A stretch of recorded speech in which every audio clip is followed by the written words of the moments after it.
Rafael Henrique, vocês estão vendo diferenças entre Ramon e Dorival? Acho que o time deu uma piorada por enquanto, na boa. Assim, não tô falando que o Dorival é menos treinador que o Ramon, mas neste momento o time deu uma piorada, Silvinho. E era esperado essa oscilação, né? Treinador novo. O cara não sabe ainda com quantos reforços ele vai contar. Certamente ele já disse: eu preciso de um atacante que quebra a linha, eu preciso de um primeiro volante, um meia, um lateral direito para ser opção por Mateuzinho. Só aí são 4, né? O Augusto disse na última entrevista lá que vai fazer o possível e o impossível, vai fazer de tudo para trazer jogador. Não diz como, mas diz que vai. Com que dinheiro? Como? Vai ter que trazer jogador que venha com luva, venha sem valor de passe e com passe não, né? Sem valor de direitos, com as luvas diluídas no contrato, né? Aí dá aqueles salário de 2 milhões por mês, né? Belo, conseguiram descobrir quem é o jogador da base que vale 14 de euros? Felipe Alves. Esse foi o mistério da reunião, hein? Nem na base eles sabem que jogador é esse. Da coletiva. O presidente não quis falar que time que fez a oferta, que jogador que é, por que recusou. Jogou 14 milhões, não quisemos, né? O cara vale 100 milhões de reais, tá na base do Corinthians, não joga no profissional, ninguém sabe quem é. O Corinthians tem um Messi na base, só rindo, velho. Só rindo para não falar outra coisa. Ai. Thiago Adamo, jogador Bebê Reborn.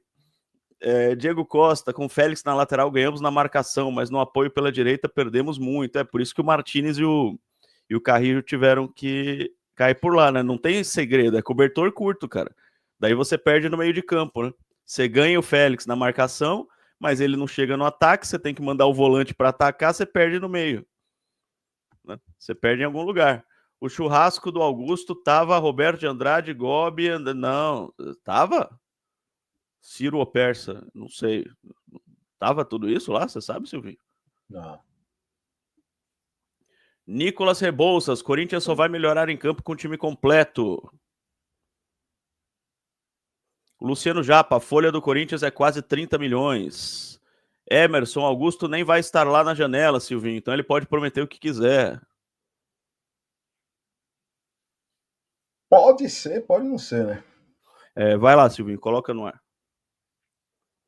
Então tá aí, matéria que saiu hoje às 8h30. Saiba por que o Corinthians recusou proposta de 14 milhões de euros. Tá aqui, Guinegão. Proposta recusada pelo Corinthians Futebol Francês.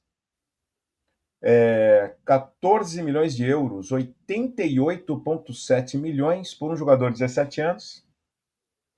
Não fez negócio por um desacordo na forma de pagamento. O Corinthians desejava o pagamento integral da oferta, enquanto os franceses optaram pelo parcelamento. Tá aí, Guinegão. 14 milhões de euros pelo Guinegão e o Corinthians não quis vender. Não, porque Aí o Yuri Alberto se machuca, joga o Romero. Se não joga o Romero, joga o Hector Hernandes. Se não então joga o aí Hector aí é Hernandes, que joga tá, o né? Thales improvisado. Se não joga o Thales, põe o Hugo Souza improvisado. Ou seja, o cara não joga no profissional, oferecem 14 milhões de euros, o Corinthians recusa? Não é esquisito, Silvinho? Esse cara tinha que estar no profissional.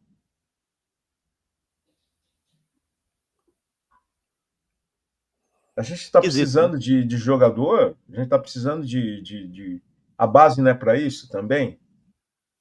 Por que tá lá nesse sub-20 aí que tá ali, perdeu de novo, tá quase próximo da zona de rebaixamento?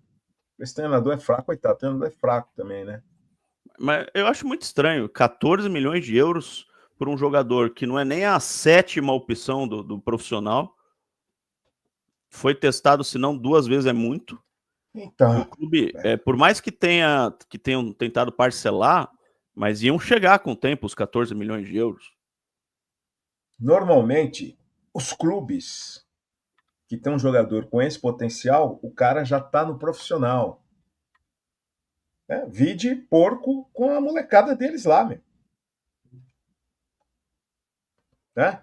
Foi assim com o Hendrick, com o Estevão, não é? Jogadores novos, 16, 17 anos, com interesse do mercado europeu, clubes de primeira e segunda prateleira, colocaram no profissional. Ué, se tem esse potencial, se vale 14 de euros. Eu acho Agora, essa história toda muito estranha, cara. mesmo parcelado, poderia antecipar o valor. O Corinthians já não fez isso várias vezes? Fez isso com o Pedrinho. Lembra o Pedrinho? O Pedrinho parcelou em... Era 2 anuais, parcelou em Sim. sei lá quantos anos. Quantos foi lá e... Antecipou 100 milhões de reais. E antecipou? Sim. E deu como garantia o próprio pagamento do clube. Bom, enfim. Eu acho muito estranho, muito esquisito. Tá tudo muito estranho. Se o Gui Negão vale 14 milhões de euros, quanto é que vale o Yuri Alberto? Né? Nossa senhora. No mínimo o dobro. Ou mais, né? Mensagem para você, Silvio. Vou discordar de você, Silvio. Tá se baseando na base do Palmeiras. Nossa base não é assim, não. É o Wellington Roberto, mandou para você. Mas se você tem um jogador de 17 anos que vale 14 de euros, que você recusou, precisando de jogador no ataque que a gente está, você tem lá um cara que tem potencial, por que não subi-lo profissional? Você vai ficar fazendo o quê? O cara vai ficar disputando sub-20. Por que não colocar no profissional? Não estão precisando de um atacante no elenco? Sim. Não que venha para resolver, não que ele vai ser o titular, não que ele... Mas aí, como você falou, aí o Roberto não joga, quem que entra? Romero. Se não entrar o Romero, entra Hector. Se não entrar Hector, entra outro. Gente, o Corinthians, lá atrás, 98, 99, o Vanderlei ia colocando... Daí surgiu Everton, surgiu Fernando Baiano, ia botando os moleques 10, 15 minutos por jogo, entra sem pressão, com apoio da torcida... a torcida ela é tolerante com o jogador da base, não tanto como antigamente, né? Hoje a torcida é um pouco mais afoita. Mas por que não trazer esse cara para jogar? Bom, deve ser um planejamento aí, né? De deixar ele no sub-20 lá.